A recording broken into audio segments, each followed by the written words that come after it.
আমরা এমন একটা রিজিয়নে, আঞ্চলিক একটা অবস্থায়, পৃথিবীর এমন একটা স্থানে আমাদের অবস্থান, যেখানে আমরা অনেকগুলো বাস্তবতার সঙ্গে আমরা জড়িয়ে আছি। এই বাংলাদেশে শরণার্থীদের ঢল নামানো হতে পারে, সেই ধরনের চক্রান্ত আশেপাশে চলছে। মাননীয় স্পিকার, বিভিন্ন জায়গায় রোহিঙ্গারা অলরেডি চলে এসেছে। আবার আমাদের প্রতিবেশী দেশ থেকে আবার যে মুসলমানদেরকে বের করে দিয়ে আমাদের দেশে শরণার্থী হিসেবে ঢল নামানো হবে না, তার কোনো গ্যারান্টি নেই মাননীয় স্পিকার। এই কারণে আমরা এই বাংলাদেশের যারা মানুষেরা আছি, আমাদেরকে একতাবদ্ধ থাকতে হবে। আমরা সেই ৭১-এ, ২৪-এ প্রত্যেকটা সময় জাতিগতভাবে আমরা যেমন একত্রিত হতে পেরেছিলাম, তেমনি ভাবে এই বাংলাদেশের স্বাধীনতা, সার্বভৌমত্বের উপরে, বাংলাদেশের জনগণের উপরে যদি কোনো ধরনের পরাধীনতা চাপিয়ে দেওয়ার চেষ্টা করা হয়, সেই সময়টা তো আমাদেরকে ঐক্যবদ্ধ থেকে বাংলাদেশের জন্য কাজ করতে হবে। মাননীয় স্পিকার, আমরা এমন একটা বাংলাদেশ চেয়েছিলাম যে বাংলাদেশে গণতন্ত্রের আবহ থাকবে, যে বাংলাদেশে জবাবদিহিতা থাকবে, যে বাংলাদেশে জনগণের পক্ষে কাজ করা হবে। সেই বাংলাদেশটা আমরা যদি অতীতের দিকে একটু তাকিয়ে দেখি মাননীয় স্পিকার, সেই বাংলাদেশটা আমরা পাই নাই। সেই বাংলাদেশটাকে করায়ত্ত করে রাখা হয়েছিল।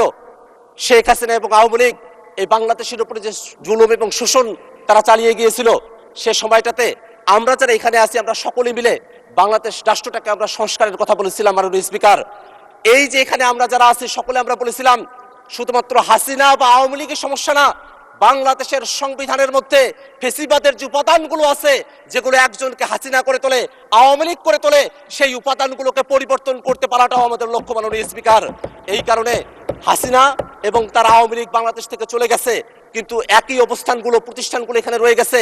সেই প্রতিষ্ঠানগুলোতে হাসিনাকরণ করা হবে না, আওয়ামী লীগীকরণ করা হবে না, অর্থাৎ ফেসিবাদী যে হয়ে উঠবে না। সেই জন্য আমরা সংস্কারের প্রস্তাবনাগুলো নিয়ে এসেছিলাম। মাননীয় স্পিকার, সেই সংস্কারের প্রস্তাবনাগুলো এখন কতটা আধারে পড়ে গেছে, সেই সংস্কারের প্রস্তাবনাগুলো, সেগুলো নিয়ে এই সংসদের মধ্যে এমনও কথা বলা হয় যে জুলাই সনদ নাকি আননেসেসারি, এমন ধরনের কথাও তারা বলেছেন। আমরা বলতে চাই মাননীয় স্পিকার, আমরা যারা এখানে আছি, আমরাই যে সবসময় দেশের ক্ষমতায় থাকবো, আমরাই যে সবসময় সংসদে থাকবো, এর তো কোনো বাধ্যবাধকতা নেই, এমন কোনো বাস্তবতাও নেই। সবার ওকে যেটা কর্তব্য মাননীয় স্পিকার, এতগুলো মানুষ আমাদেরকে ভোট দিয়ে এখানে পাঠিয়েছে, এত শহীদের রক্ত আমাদের এই সংসদে আসার পেছনে বয়ে গেছে। মাননীয় স্পিকার, আমরা সকল মানুষদের প্রতি আমাদের কমিটমেন্টের জায়গা এটাই যে এই বাংলাদেশ রাষ্ট্রটাকে আমরা যদি সুন্দর করে সামনের দিকে পরিচালিত করতে চাই, অবশ্যই রাষ্ট্র কাঠামোর যে ঘুণে ধরা ব্যবস্থা, সেটাকে সংস্কার করে গণভোটের যে রায়, সেটাকে বাস্তবায়ন করতে হবে। মাননীয় স্পিকার, আমাদের অসংখ্য সমস্যা। আমি যে অঞ্চল থেকে এসেছি, আমার কাউনিয়া এবং পীরগাছা, তিস্তা নদীর অববাহিকায় আমার আসন। তিস্তা নদী আমাদের উত্তর অঞ্চলের লাইফলাইন হওয়ার কথা ছিল, কিন্তু শুকনো মৌসুমে আপনি সেখানে পানি পাবেন না। আমরা দীর্ঘ সময় ধরে তিস্তা মহাপরিকল্পনা বাস্তবায়ন হওয়ার কথা বলে আসছি, কিন্তু এখনো পর্যন্ত সেই বিষয়টা আলোর মুখ দেখে নাই। এই ক্ষেত্রে একটা কথা বলতে হয় মাননীয় স্পিকার, তিস্তা মহাপরিকল্পনা সহ বাংলাদেশের স্বার্থে যে কোনো প্রকল্প যেগুলোতে বিদেশি হস্তক্ষেপ থাকতে পারে, বাস্তবায়ন না করার জন্য সেই সময়গুলোতে আমরা সরকারি দল, বিরোধী দল আমরা দেখব না।